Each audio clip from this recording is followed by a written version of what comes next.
KB Entertainment here, and we're talking about Halloween 2 today. Now, I did a video on Halloween, the original. I'm doing one on this one, and I'm going to keep going and going until the end, until we're caught up to Halloween Kills. Because I'm trying to cover it before it comes out, all the movies, and talk about them a little bit, All but the third movie, because it had nothing to do with Michael Myers, but it was not a bad movie, so I don't want to get y'all thinking I didn't like it. But we're just talking about the ones that had Michael Myers and Laurie Strode and stuff like that. Alright, I'm gonna start off with this. This movie had a great intro because it started where the last movie left off. That's a plus in sequels. Also, Nick Castle did not reprise his role as Michael Myers in this one. It was played by Dick Warlock because Nick Castle was doing directing stuff at the time, so he couldn't come back. But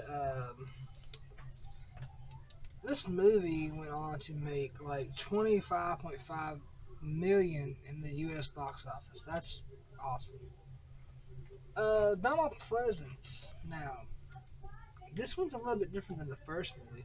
He made the same amount of money as he did the first, but he did it in less time as the first movie. If that makes sense.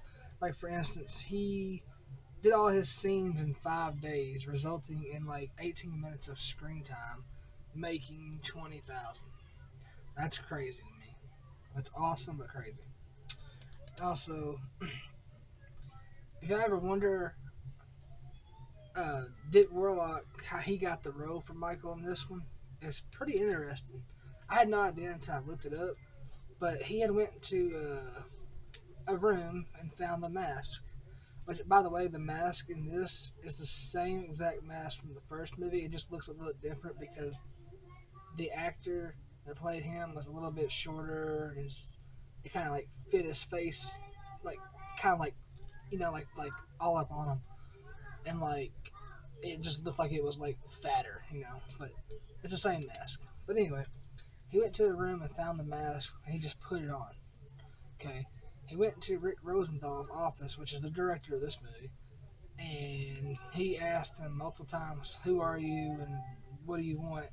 And he just stood there looking at him with the mask on, didn't say one thing, and he just finally like gave up and said, "Can I play Michael Myers?" And that's, I guess, the way he looked and stood there like he was scary, like a Michael Myers would.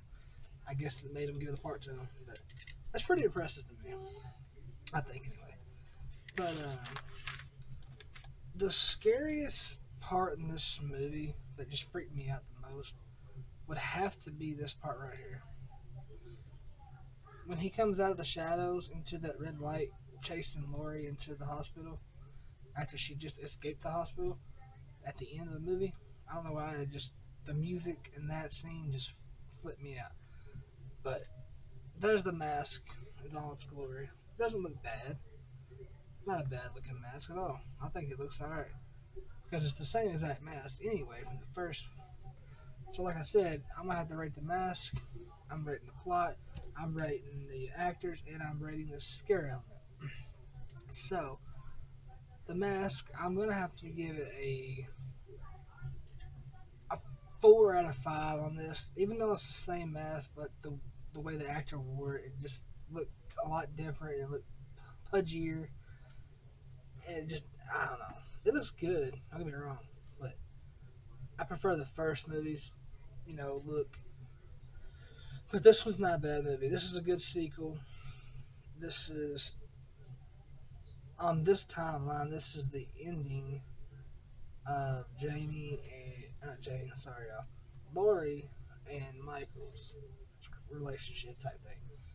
Unless you consider H2O. We'll get into that more on later in another video. But like I said, the mask, 4 out of 5. I'm gonna give the plot. I'm gonna give it a 4 out of 5 also, just because it's kind of bland in some spots. Because you're in the hospital most of the movie, and it doesn't pick up to like towards the end. Because not there's like not many people in the hospital. And you're telling me that the hospital is gonna be almost empty like that? I don't believe it. Like I don't see no patients, hardly any doctors. All you see is Laura in her room, a couple of doctors here and there that Michael can pick off, you know. And I hardly ever seen any patients. Maybe a couple. The actors, they did a great job. You know, Jamie Lee Curtis, great as always. But like I said, like most of the movie, she was drugged up and out of it. She was like laying down, sleeping, and like freaking trying to recover because of what happened in the first movie. And Michael's this movie's pretty much all Michael in a way, which I mean, Halloween is mostly all Michael anyway. You know what I'm saying? But I I thought the cover of this one was pretty cool. Like the just traditional black and white image, like what do you see in this side, what do you see in that side type stuff. Thought the O in Halloween with the jack-o'-lantern and the skull was pretty dope. Laurie's face in the eye hole, awesome. Because you got both Michael and both Jamie. I keep want to say Jamie. Sorry, Laurie. Jamie is in the little girl in the as Daniel Harris in the 4 or 5, and you know, etc. It's the daughter of Laurie. But anyway, I I think the cover is an awesome cover. I think I like this cover better than the original cover, so I have to give it a 5. Or would I rate out of 10? I don't know, maybe out of 10. But if it was a 10, I'd give it a 9. Because I know one of the things I said was 8. But anyway, uh, like I said, the actors, I didn't told you that. The scare element, the scare element in this, I'm gonna give it a 5 out of 5 because this movie made me scared of hospitals a lot. For real. It kind of freaked me out of hospitals, like going around corners and shit, because of him stalking the hospital the whole movie. It's just creepy. But like that chase scene at the end when it finally gets to that point, it's just crazy. That's what leads to that red light scene that freaks me out. So like yeah, out of 5, I'm gonna give this one a good scare element because also in the beginning, okay, in the beginning of this movie, it like I said, it starts from the ending of the last movie, and he's escaped. And he's walking around behind people's houses in the alleyways, etc. That's just kind of freaky, you know. When you go outside and you see that, you're like, "Who's that?" You know what I'm saying? But I would have to give this movie a total out of 10. I'd have to give it at least. I could give it at least an 8 out of 10. It's not my favorite by no means, but it's really good. It's up there with the first movie, I think, honestly. Like the third movie, man, they totally scrapped Michael. They was trying to do like an anthology series.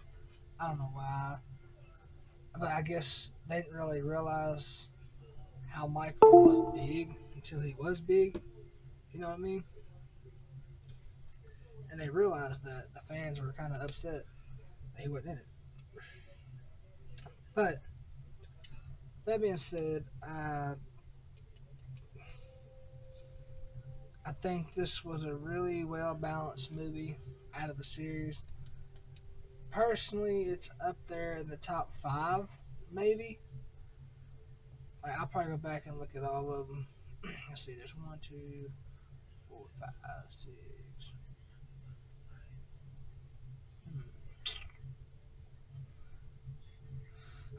I could say it's probably the top 5, most definitely.